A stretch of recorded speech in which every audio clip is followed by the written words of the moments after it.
మీరు ఎట్లా చూస్తారు దీనికి సంబంధించి పూర్తి స్థాయిలో కూడా? అంటే ఇది అల్టిమేట్గా ప్రభుత్వానికి సంబంధించి మీరు ఇచ్చే ఒక హెచ్చరిక అనుకోవచ్చా? 30 నెలల కాలం అయిపోయింది.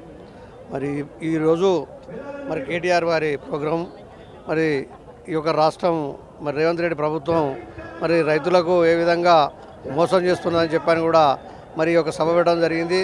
మరి ఈనాడు రైతాంగం మరి మక్కలు, మరి పండించిన మక్కలు కూడా మరి ఇప్పుడు కొనడం లేదు. రైతులు మరి రోడ్ల మీద పోసుకొని ఇబ్బంది పడుతున్న సందర్భాలున్నాయి.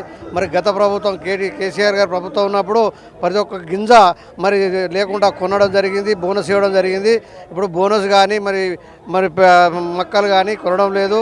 మరి రైతుకు రుణమాఫీ సగం కూడా జరగలేదు. మరి రైతు బంధు కూడా మరి ఒక్కొక్క ఎకరానికి ఇవ్వడం జరిగింది.